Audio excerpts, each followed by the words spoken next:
여호수아 5장 13절에서 15절. 여호수아가 여리고에 가까이 이르렀을 때 눈을 들어 본즉 한 사람이 칼을 빼어 손에 들고 마주 서 있는지라. 여호수아가 나아가서 그에게 묻되 너는 우리를 위하느냐 우리의 적들을 위하느냐 하니 그가 이르되 아니라 나는 여호와의 군대 대장으로 지금 왔느니라 하는지라. 여호수아가 얼굴을 땅에 대고 엎드려 절하고 그에게 이르되 내 주여 종에게 무슨 말씀을 하려 하시나이까. 여호와의 군대 대장이 여호수아에게 이르되 내 발에서 신을 벗으라. 내가 선 곳은 거룩하니라 하니 여호수아가 그대로 행하니라. 여호와의 군대 대장이 여호수아에게 이르되 내 발에서 신을 벗으라. 내가 선 곳은 거룩함이라라고 말씀을 하고 있습니다. 본문은 하나님께서 여리고성을 오직 하나님의 능력과 권세로 무너뜨리기 전 이스라엘에게 그 방법을 명령하시기 전에 군대 대장을 통해서 여호수아에게 하신 말씀입니다. 오늘 본문 말씀을 정확하게 이해하기 위해서는요, 우리가 5장 1절부터 우리가 함께 전반부의 내용들을 알아야 하는데, 우리 여호수아 5장은 여호수아와 이스라엘 백성들이 하나님께 온전히 드려지는 내용이 있습니다. 우리가 6장에 보면 이제 우리가 그 유명한 여리고성이 무너지는 그 일이 지금 여호수아 6장에 그려지고 있는데요. 그 여리고성이 무너지는 그 이유를 우리는 5장에서 찾을 수 있습니다. 하나님께서 우리를 띄워주시겠어요? 그림을 하나님께서 여호수아와 이스라엘 백성들에게 명령하신 게 뭐냐면, 이 여리고성을 무너뜨리기 위해서 명령하신 게 뭐냐면 1일부터 6일까지는 하루에 한 번 여리고성을 돌라고 하셨어요. 이때 맨 앞에는 그림처럼 양강나팔을 들고 있죠. 양강나팔을 들고 있는 저 사람들이 제사장들이에요. 그 앞에 바로 있는 사람들은 사실은 군인들입니다. 군인들이 맨 앞에 쓰고 양강나팔 든 7제사장이 양강나팔을 불고 그 뒤에 이제 언약궤가 있고, 사실은 그 뒤에도 말씀대로 따지면 그림이 원래는 군사들이 있어야 돼요. 그리고 그 뒤에 이제 여호수아와 이제 이 백성들이 따르게 되는 건데요. 사실은 6일 동안 하루에 한 번만 여리고성을 도는 거거든요. 근데 지금 이게 이 이스라엘 백성들이 몇십만이 된단 말이에요. 그러면 그렇게 여리고성이 그렇게 큰 성도 아니거든요. 이게 성인이 한번 돌면 한 3, 40분 정도면은 돌 수 있다고 하더라고요. 자, 그러면 생각해 보세요. 이 수십만이 되는 이 사람들이 맨 앞에 선두가 여리고성을 돌아서 다시 자기들의 그 진영으로 돌아오면 아직 이 끝에는 다 나가지도 않은 진영들이 있을 건데, 어쨌든 이 한 바퀴를 도는 게 이게 쉬운 일은 아니거든요. 근데 하나님께서 이렇게 6일 동안 하루에 한 번만, 근데 조건이 있어요. 양강나팔은 불고 사람들은 침묵, 아무도 말하면 안 되고요. 아무도 말하지 않고 조용히 이 여리고성을 도는 겁니다. 그리고 7일째, 7번째 되는 날에는 성을 7번 돌라고 말씀하십니다. 자, 1일부터 6일까지는 하루에 한 번이고요. 마지막 7일째는 7번을 도는 거예요. 그러면 총 몇 번을 도는 거죠? 13번을 돌게 되는데요. 13번 돌고 나서 이제 이 양강나팔을 든 이 제사장들의 신호에 따라서 여리고성을 향하여 이 온 백성이 와! 그 소리를 지르면 여리고성이 무너진다고 말씀하십니다. 자, 보세요. 계속 제가 여리고성에 대해서 말씀을 드리지만 우리가 과학적으로 설명할 수 없는 일이에요. 그죠? 그리고 지금 이 여리고성은 그 당대에 상당히 철옹성 중에 하나였다고 해요. 든든한 성이었단 말이죠. 근데 그게 과연 13번을 돈 후에 소리를 지른다고 무너질까요? 하나님이 아니면 할 수 없는 일이라는 거예요. 자, 그러면 하나님이 하실 수밖에 없는 이 일을 이제 준비해야 할 때 우리는 어떻게 했는지 이스라엘 백성들을 통해서 좋은 말씀을 통해서 우리가 같이 함께 나눴으면 좋겠어요. 사실 그래요. 우리가 이 세상을 살아나가는 것이 사실 이 여리고성과 같은 이러한 초롱성과 같은 이 세상 속에서 우리가 그리스도인으로서 하나님의 백성으로서 믿음과 신앙을 가지고 살아간다는 것이 정말 하나님의 능력이 아니면 우리는 살아갈 수가 없어요. 근데 우리는 항상 보면 우리가 승리하는 것보다는 넘어지고 실패하고 쓰러지고 했던 모습들이 우리에게 참 많단 말이죠. 그러면 우리도 이렇게 승리할 수 있으려면 어떻게 해야 할까? 우리도 우리 앞에 있는 이 초롱성과 같은 여리고성과 같은 이 모든 성들을 하나님의 능력과 하나님의 권세로 무너뜨리며 승리하길 우리가 원한다면 과연 우리는 어떻게 해야 할까? 오늘 그 답은 여호수아서 5장에 있습니다. 오늘 본문 말씀을 쭉 볼 때 여호수아서 5장 1절부터 우리가 쭉 볼 때 보면 이제 2절을 5장 1절은 뭐냐면 하나님께서 이 이스라엘 백성들을 가나안 사람들이 보는 앞에서 요단강을 건너게 하셨다고요. 저번 주에도 말씀드렸지만 이 요단강 지금 건널 때 이때는 요단강이 범람하는 시기입니다.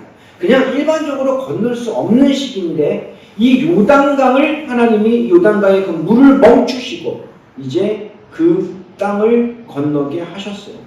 이 사건을 보면서 이스라엘 백성뿐만 아니라 가나안 백성들의 마음은 완전히 녹아있죠. 생각해 보세요. 분명히 이 요단강은 상당히 큰 강이었고요. 이 강을 통해서 그 사람들은 자기들의 방어를 했었을 텐데 이 강이 강으로서의 역할을 못합니다.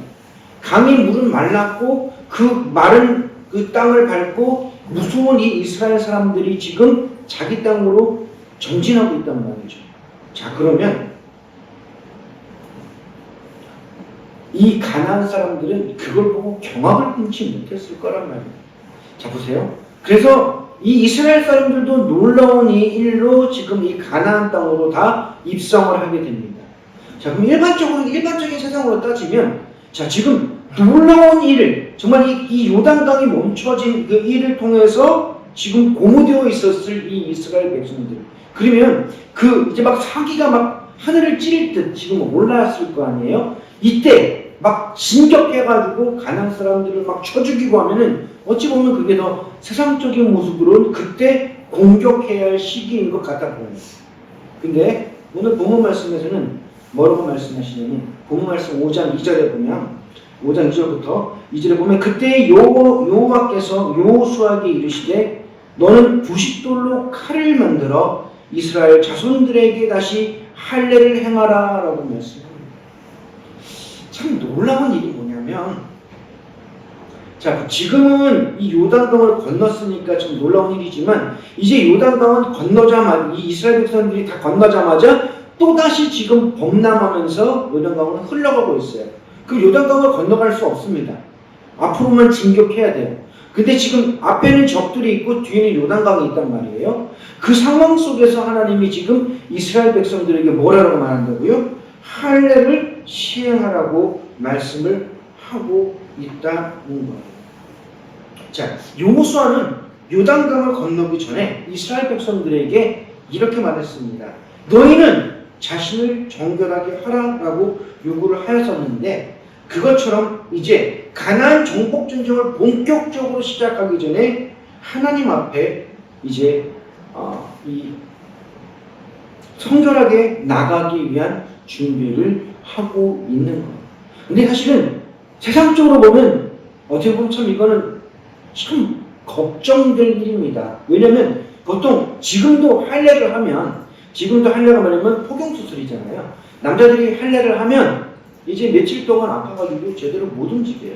제가 이제 선생을 할 때 중학교 이제 1학년 올라온 남자애들 보통 요맘때 초등학교 6학년을 졸업하고 중학교 1학년 올라올 때 보통 요때 엄마들이 아들들 포경수술을 다 시키더라고요. 그래서 제가 학원에 수업할 때 보면 애들이 한 일주일 동안 빠져요, 남자애들이. 그러면 분명히 포경수술을 한 거야. 근데 수술한 애들을 엄마가 힘들게 보낼 때도 있더라고요. 그러면 애가 수업은 고사하고 앉아가지고 끙끙 앓고 있어요. 약을 먹으면서. 사실은 현대의학으로도 사실은 이렇게 수술을 하고 나면 얼마 동안 못 움직여요.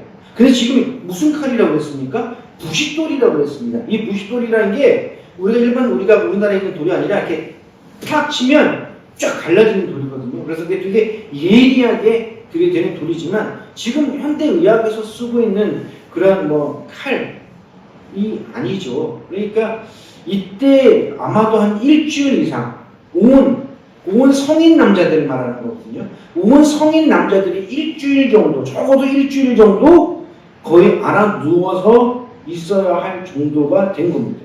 생각해 보십시오. 지금 그 20살 넘은 그 장정들이 뭐 하는 사람들이에요? 군인들이에요. 그들이 나가서 싸워야 할 순간에 앞에는 적이 있고 뒤에는 범람한 요단강이 있는데 그때 그들에게 할례를 행하는 겁니다. 이 할례를 행할 수 있는 것은 하나님을 신뢰하는 믿음이 아니면 할 수 없어요. 하나님을 신뢰하지 않는다면 도저히 이룰 수 없는 일입니다.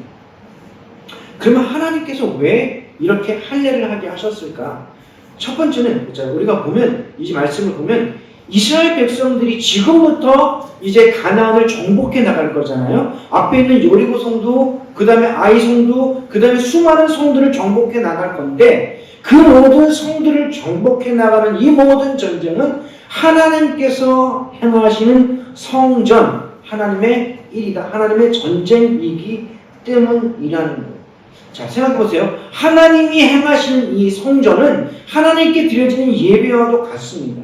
이 예배와도 같은 이 순간에 이들이 하나님 앞에 정결하고 성결하게 드려지지 않으면 하나님의 그 놀라우신 일들을 감당해낼 수가 없기 때문에 하나님께서는 이 이스라엘 백성들에게 할례를 행하게 하고 있다라는 거예요.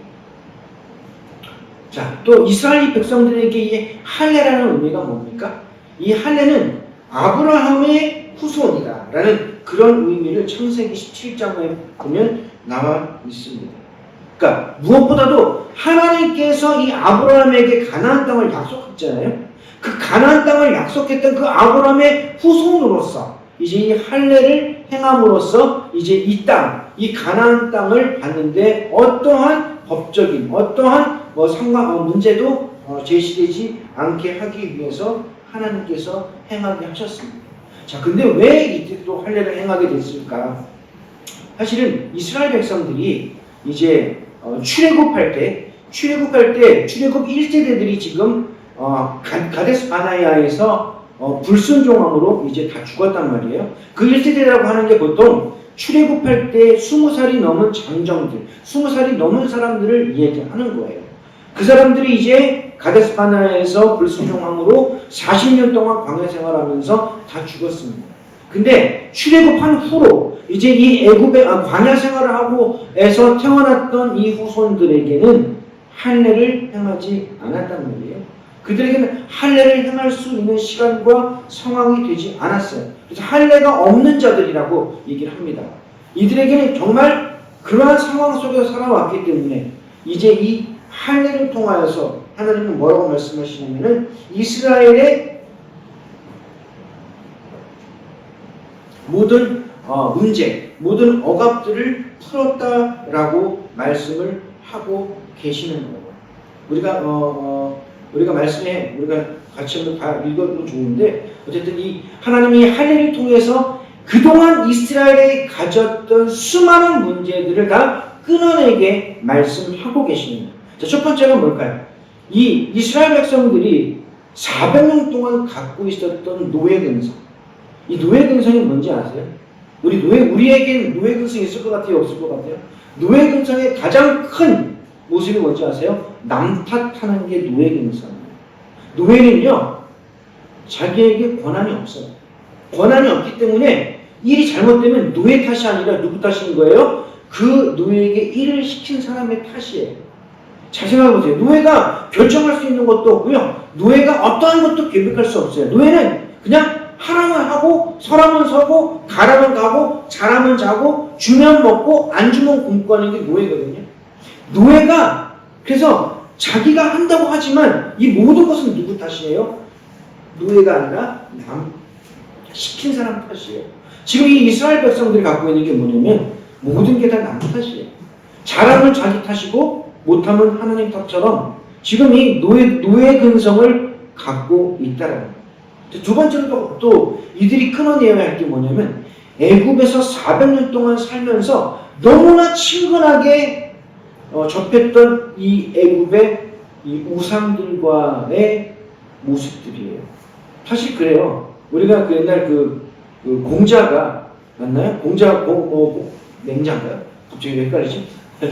맹모 삼천지교니까 맹자네요. 자, 우리 맹자 어머니가 맹자를 위해서 여러 번 이사를 했단 말이에요. 그죠? 왜 이사를 했습니까? 자기 자녀가 그 옆에 있는 걸 보고 따라한단 말이에요. 장례하는 걸 보고 따라하고, 다른 걸 보고 따라하고, 이것저것 보고 따라하는 것처럼, 이 애굽에 살 때 이 이스라엘 백성들은 하나님을 경외하는 것보다 이 애굽에서 행해지고 있는 우상 숭배를 보면서 그들의 삶 속에 너무나 많이 그 우상적인 모습들이 스며들어 있다라는 거예요. 우리 목사님들도 가끔 말실수도 많이 합니다. 그래서 너무너무 힘들면 뭐라고 말하는지 아세요? 내가 전생에 무슨 잘못을 했길래 이렇게 힘든지 모르겠다고. 목사님이 전생을 얘기하는 게 이게 말이 안 되는 건데, 우리나라에도 그런 말 있잖아요. 막 힘들고 그럴 때 내가 전생에 뭔 죄를 졌길래 이렇게 힘드냐고 하는 그런, 자기도 모르게 이미 익숙해져 있고, 자기도 모르게 이미 입에 달려있고, 자기도 모르게 이미 모습 속에 습관적으로 익숙해져 있는 이 모든 모습들을 끊어내기 위해서 하나님께서는 또 할례를 행하게 하십니다. 또 세 번째는 또 뭐냐면, 사실 이 이스라엘 백성들이 얼마나 힘들었을까요? 광야 생활도 힘들었겠지만 들려오는 소리들도 힘들었을 거예요. 우리가 그냥 되게 단편적으로만 생각할 때가 많아요. 이스라엘이 이 40년 동안 광야 생활할 때 오로지 이스라엘 사람들만 자기들끼리만 똘똘 뭉쳐서 어느 누구와도 교류하지 않고, 어느 누구도 만나지 않고, 어느 누구와도 대화하지 않고 살았을까요? 아니죠. 이스라엘은 많은 사람들과 교류하고 많은 사람들의 얘기를 들었을 거예요. 근데 이스라엘이 애굽을 떠나서 약속의 땅 가나안으로 들어가지 못한 그 모든 정확한 이유를 모르는 이 애굽 사람들이나 다른 그 이방 사람들이 보면서 뭐라 할까요? 야, 쟤네 봐봐, 쟤네 호기 좋게 자기네 땅으로 가겠다고 애굽에서 나왔거는 지금 1년도 아니고 10년도 아니고 20년도 아니고 30년도 아니고 지금 벌써 몇십 년 동안 광야에서 헤매고 있는 저 호락선이를 봐봐. 쟤네 하는 꼴을 봐봐. 사실은 그래요. 아무리 이스라엘 백성들이 하나님이 주신 만나를 먹고 메추라기를 먹고 막 그랬다 할지라도 사실은 한 나라에 정착해서 살고 있는 모습과 그렇게 매일매일 그렇게 막 광야 생활에서 이렇게 이동하는 그 유목민 같은 그런 모습과는 하늘과 땅 차이겠죠. 그죠? 안 그래요? 왜냐면 자기 농도 없죠. 자기 밭도 없죠. 자기가 읽을 수 있는 게 아무것도 없어요. 자기 땅이 없어요. 거기서 매일매일 지금 유랑하고 있는 거예요. 그러니 많은 사람들에게 손가락질을 받겠죠. 쟤 봐봐, 쟤네 하는 꼴을 봐봐. 쟤네 진짜 가나안 땅 들어간다, 약속의 땅 들어간다고 떵떵거리더니만 지금까지도 못 들어가고 뭘 하고 있는 거야. 사실은 얼마나 그 마음이 창피하고 힘들었겠어요. 이 할례를 통해서 이제 이 가나안에 들어간 입성한 이 이스라엘 백성들은 자기들의 모든 수치들을 다 지금 끊어내게 하나님이 하고 계신다라는 거예요. 사실 그렇습니다. 우리도 예수 그리스도를 믿는다고 하지만 우리의 삶을 뒤돌아보면 참 이 할례 받지 못한 자처럼 살아갈 때가 참 많잖아요. 우리의 모습 속에 하나님이 아닌 세상의 것, 우상적인 그 것들의 습관들을 버리지 못하고, 사실은 저도 저 삶을 가끔 뒤돌아보면서 점검할 때 보면 아직도 제가 놀랄 정도로 버리지 못하는 그러한 잘못된 모습들도 발견하게 된다는 거예요. 우리가 정말 이 할례를 받는 이 이스라엘 백성처럼 하나님 앞에 할례를 받을 때, 우리는 제가 이 할례 얘기를 할 때 항상 드리는 말씀이 뭐냐면, 함께 읽어볼 말씀이 로마서에 있는 말씀인데요. 로마서 한번 찾아볼까요? 우리 로마서 5장 2장입니다. 로마서 2장입니다. 로마서 2장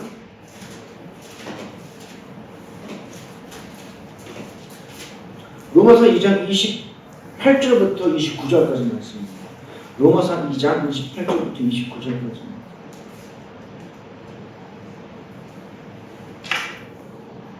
로마서 2장 28절 29절. 로마서 2장 페이지로는 241페이지입니다. 241페이지. 로마서 2장 28절부터 29절. 우리 한 목소리로 한번 읽어볼까요? 시작. 무릇 표면적 유대인이 아니요 표면적 육신의 할례가 아니니라. 오직 이면적 유대인이며 할례는 마음에 할지니 영에 있고 율법 조문에 있지 아니한 것이라. 그 칭찬이 사람에게서가 아니요 다만 하나님에게서니라. 이 할례를 어디에 하라고요? 이 할례를 마음에 하라고 했어요. 사실 우리가 지금 이 할례를 받는다는 것, 하나님 앞에 할례를 받는다는 것, 우리가 우리의 삶에서 하나님 앞에 정말 할례로 우리가 가는 것이 뭘까요? 우리 마음의 할례입니다. 우리 삶의 할례입니다. 우리 삶에서 하나님과 함께하지 못할 것들에 대해서, 우리 삶에서 하나님으로 살아가지 못할 것들에 대해서, 우리 삶에서 하나님의 이름을 영광 돌리지 못하는 것들에 대해서 우리는 끊고 나가야 한다는 거예요. 자, 그러면 오늘 또 본문 말씀을 쭉 이제 우리가 5장에 보면 하나님이 할례를 행하라고 말씀하십니다. 그리고는 그 할례를 행한 후에 이제 하나님이 또 뭘 말씀하시냐면은 유월절을 지키게 하십니다. 자, 10절에 보니까 또 이스라엘 자손들이 길갈에 진쳤고 그달 14일 저녁에는 여리고 평지에서 유월절을 지켰으며 라고 말씀하고 있어요. 이 유월절이 정말 중요한 건 뭐냐면, 자 보세요. 하나님이 할례를 하게 하셨죠. 그 다음에 뭘 지키라고 했어요? 유월절을 지키게 했거든요. 근데 이 유월절에 참여할 수 있는 사람들은 할례를 받은 자들만 유월절에 참여할 수 있는 거예요. 즉 이 할례는 이 할례로 끝나고 유월절로 끝나는 게 아니라 할례는 유월절로 하나님 앞에 더 드려지기 위해서 하나님이 할례를 받게 하신 거예요. 할례를 받지 못하면 유월절을 하나님께 드릴 수가 없기 때문에. 자, 그러면 지금 이 며칠 사이에 유월절을 드리는 건데, 이 이스라엘 백성들은 지금 이 할례를 하고 얼마 안 됐잖아요. 이 아픔 속에서 하나님 앞에 이 유월절을 드리고 있습니다. 이 유월절이 뭡니까? 유월절이면 우리가 잘 알다시피 하나님께서 이 애굽에서 이스라엘 백성들을 구원하시기 위해서 10가지 재앙을 우리가 봤단 말이에요. 그 10가지 재앙 중에 마지막 재앙, 즉 하나님이 천사를 보내셔서 첫 번째 태생, 초태생이라고 그러는데 첫 번째 태생을 모두 다 죽이는 그러한 하나님의 놀라우신 일이거든요. 근데 여기서 살아나기 위해서 우리의 큰아들, 우리의 큰 자녀, 또 우리의 양이나 소나 짐승들까지도 초태생을 살리기 위해서는 단 한 가지밖에 없어요. 방법이 뭐냐면, 자, 어린 양을 잡아서 그 어린 양의 피를 문설주, 그 문 있죠? 문에 바르는 겁니다. 어린 양의 피를 문에 바르면 그 천사가 와서 그 피 바른 것을 보고 그 집은 패스오버, 넘어가는 겁니다. 그게 유월절, 넘어간다 하는 유월절을 의미하거든요. 즉 하나님께서 이 땅의 저주, 이 땅의 심판 가운데에서도 하나님께서 하나님의 어린 양, 그 유월절의 어린 양의 피로 문설주에 바른 그 집은 하나님이 넘어가겠다. 그 집은 하나님이 심판하지 않겠다 라고 하신 그 말씀입니다. 그래서 이 10번째 재앙을 통해서 이 바로는 자기의 큰아들이 죽고 그로 인해서 이스라엘 백성들을 놔주게 됩니다.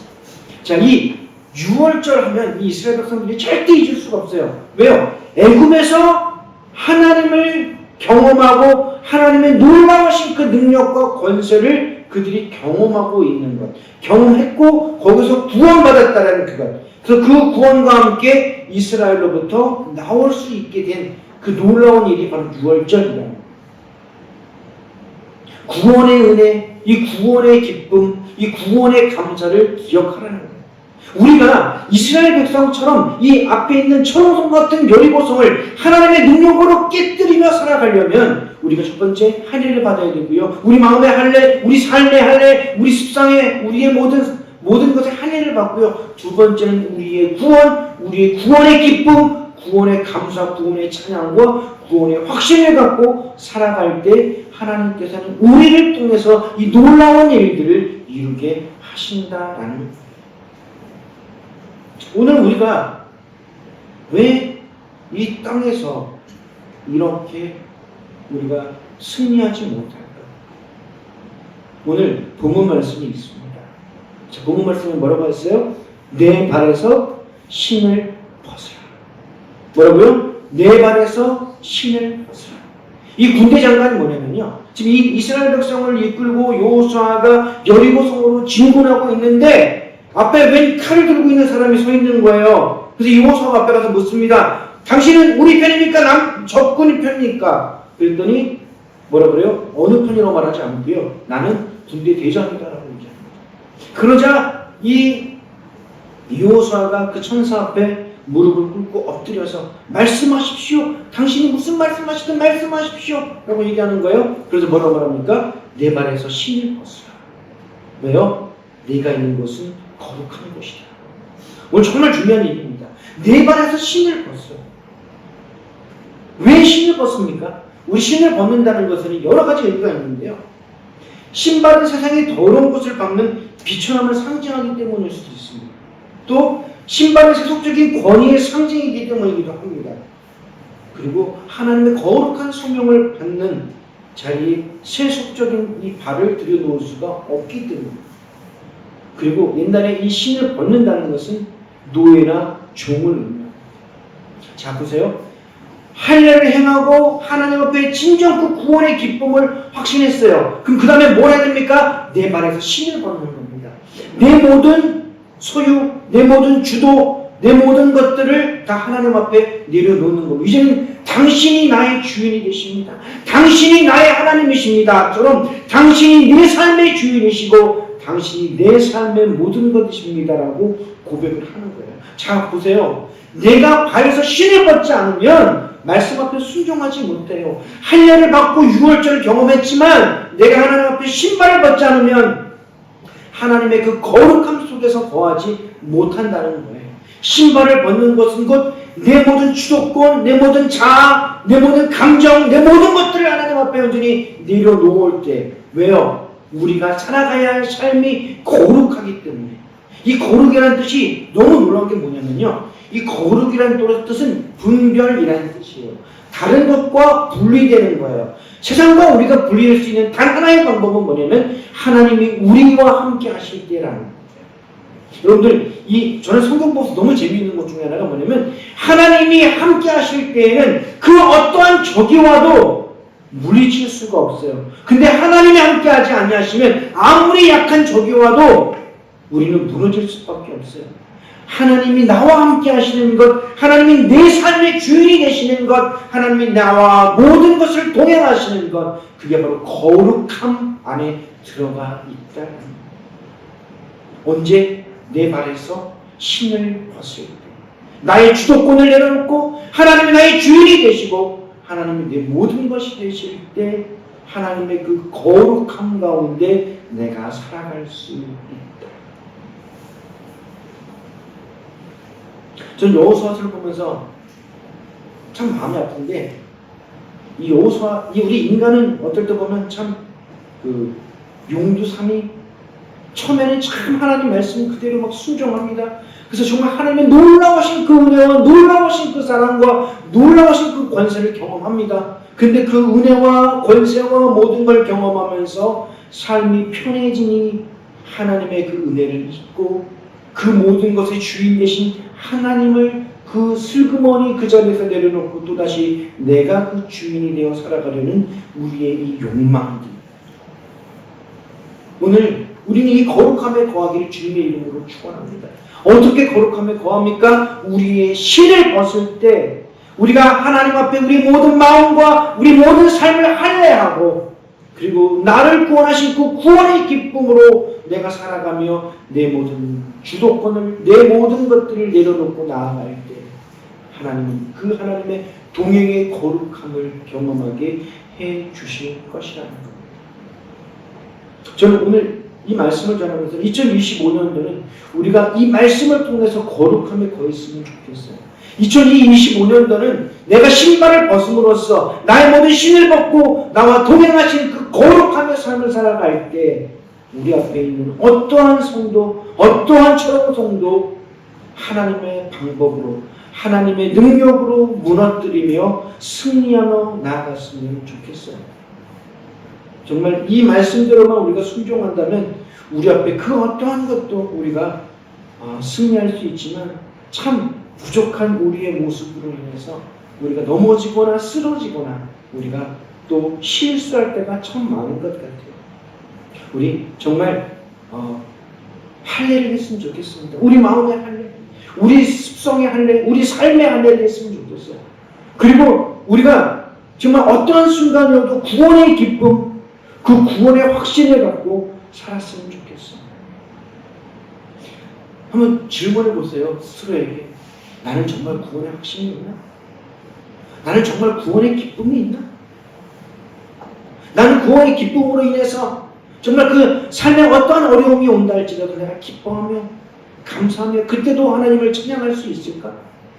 여러분들 잘 될 때 하나님 찬양하는 거는요 아무나 할 수 있습니다. 막 잘 되고 막 승승장구할 때 하나님 감사합니다라고 말하는 거는 어느 누구도 할 수 있습니다.